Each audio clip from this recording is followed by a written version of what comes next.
What's up, guys? Welcome back. S9 with the autofocus tracking. That looks like it's only focus.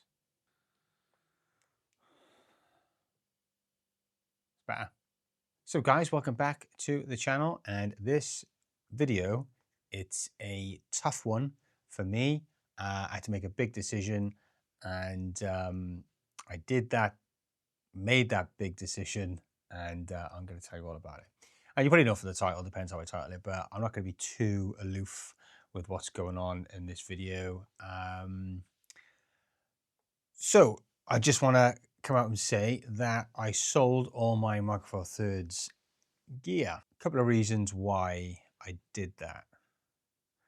Now, if I'm totally honest with you, I'm shooting with the Lumix S9 right now. And this was part of the reason. And I did put up a post, and I think I discussed it on this channel, where I compare the S9 with the 28-200 to the Lumix GX7 with the 14-140. And I compared it in terms of size.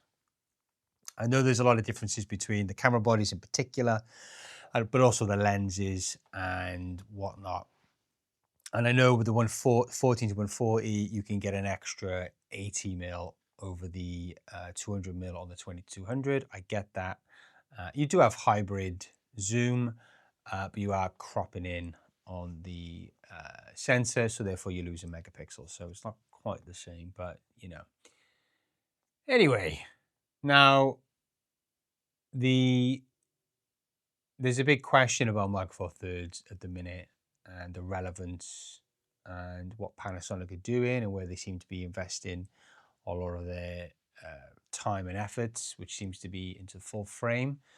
We have had the GH7, the G9 II, and great cameras, Micro Four Thirds cameras with phase detect autofocus, which is fantastic.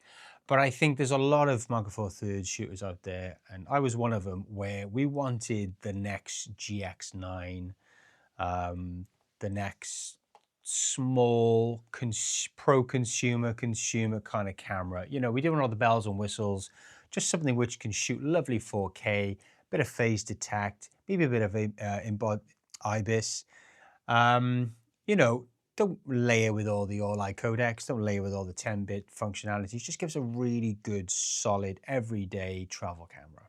So the Lumix S1s were released, and cracking full-frame cameras, if you don't mind a bit of overheating.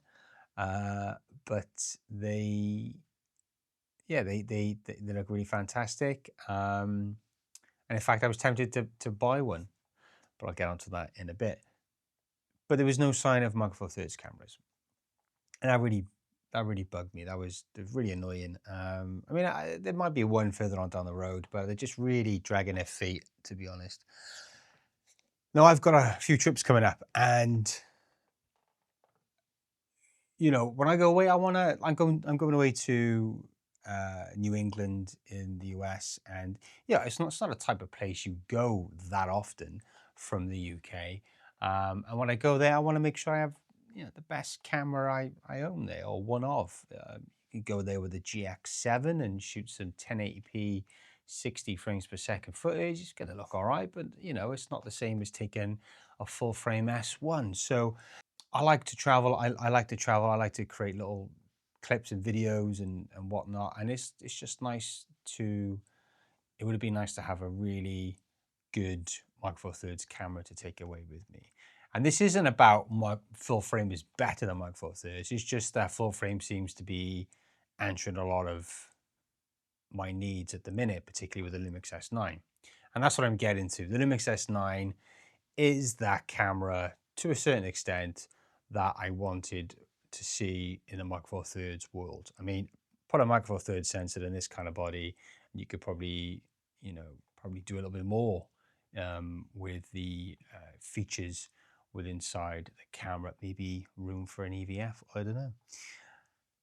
But yeah, so the S9, I bought it, and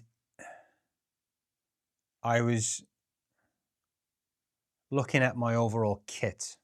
I have Canon lenses, I have a Canon body, albeit an old Canon body, but nevertheless I have a Canon system. I have the Micro Four Thirds system, and I have the full frame S series system too. So I've got a few systems on the go, and that's beside my little Lumix LX cameras and their different kind of batteries and whatnot. So I had a few different types of cameras, and the Micro Four Thirds system I absolutely adore and love. And I got a few lenses and camera bodies which hold quite a bit of value. Pro equipment. I've always wanted to streamline my equipment, and I've done this a few times now. And I had the GH5 II, the S5 II, and the S1. That was my streamline 3. But I'm never happy. It's a bit of ADHD, it's a bit of gas, which is probably spurring this on as well. But I was looking at all my professional Micro Four Thirds stuff, and I was like, there's a lot of value in this equipment. Would it make sense if I was to buy the S9 to be my everyday carry? Would it make sense to just go all in on full frame, utilize the money I'd get from the Micro Four Thirds system, and just go all in on full frame? And then the mind starts going. So, you know, I've tallied up roughly what I get for each camera body and lens on eBay, and it was a few grand. So I was able to buy, I could buy one of the S1, new S1 IIs or 2Es, or perhaps the S1 IIR, I think it is. Whatever, one of those S1 cameras, the S9, keep the S5 II. So I was debating what to get. I went on MPB, I listed everything. They come back with a quote. It was about $1,000 off what I would have got on eBay, mind. But I thought, you know what, there's a lot of equipment to sell.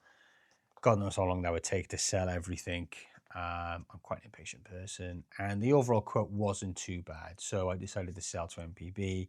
So I had a few grand in the bank and enough to invest a little into the S series. So I decided to not go with an S1 II. As good as they are, it's not what I need. It's just not what I need. I'm not willing to pay that much for just one camera body. It's a bit overkill for my needs. So I decided to go with obviously the S9, which I've got. I picked up the 18-40 and the 20-200, two really great lenses for every day and for travel too. So the S9 with those two lenses, and then I bought an S5 IIX. So all brand new, none of them was secondhand, brand new. And thankfully there's a thing on with Lumix where you can get an extended 5-year warranty. So I've got that as well, which is fantastic. So yeah, I spent a few grand on new lenses and new cameras. So now I have the S9, S5 II, and S5 IIX. I mean, the S9 is great for, again, for that everyday carry, travel. S5 II, really good hybrid kind of camera. I use mainly for stills, but nevertheless can shoot really good video. And I bought the S5 IIX just for those beefier codecs, the ability to record to SSD and shoot RAW as well, which, you know, if I ever need to, I guess I've got the ability to do so. And plus all the S5s, and the S5 IIX, S5 II, and the S9, it's same sensor, so everything matches, same batteries, pretty much the same interface and everything. You can set it up to be a real good threesome. Where does this leave me with Micro Four Thirds? So I'm telling a little bit of a porky. I've not sold everything Micro Four Thirds wise. I've kept one thing back, and I couldn't sell it. It means the world to me.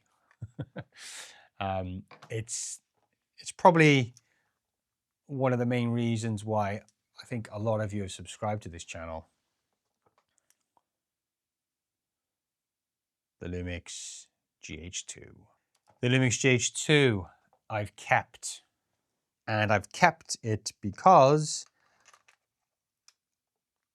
I no longer own any M43 kit, and I've sold it all, and I'm going to slowly rebuild my Micro Four Thirds kit, but I'm going to do a Micro Four Thirds kit that's not going to feature any kind of pro gear.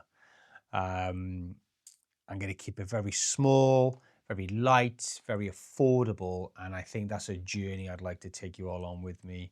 I want something, a more photo-centric kind of camera to go alongside the GH2, and then I want to get some really nice, affordable kit lenses and prime lenses that will be kind of fill in the hole which some of my favorite Micro Four Third lenses have left. And there's a lot of equipment which I miss already, but it was something which I wanted to do, and I'm glad I did it, but it does hurt. I mean, God, that 14-140 Mark II and the 35-100 f2.8 Mark II were just stunning lenses. I miss my G9 so much. It hurts. The GH5 II, solid camera. Sigma 56 f1.4, my Olympus 17mm f1.8. I'm going to have a lot of fun rebuilding this kit.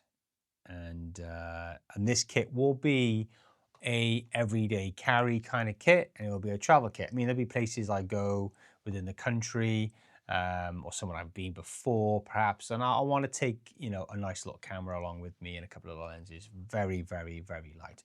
As good as the S9 is, and as small as the 20-200 is, for what it is, and the 18-40, very small lenses.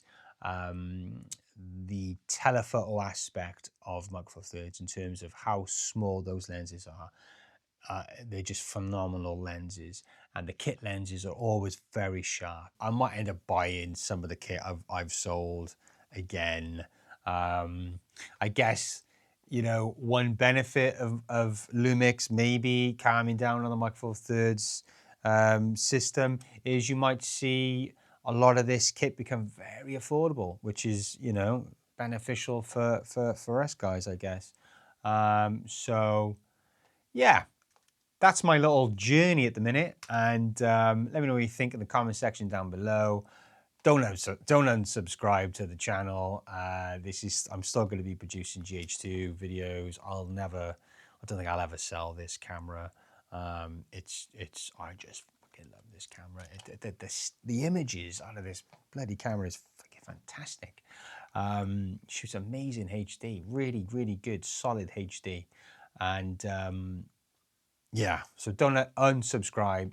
In fact, subscribe if you haven't yet subscribed. I very rarely say that anymore on this channel, but yeah, please subscribe. And yeah, let me know, you know, give me some ideas of really good lenses. There's a lot of lenses I've not tried in the Micro Four Thirds system. There's a lot of camera bodies I've not yet tried in the Micro Four Thirds system. So I'm quite excited to try much older camera bodies and lenses, and yeah, mix and match. Maybe repurchase some of the kit I've sold depending on price. Again, I want to keep this very affordable, but yeah, any recommendations, and leave those in the comment section down below.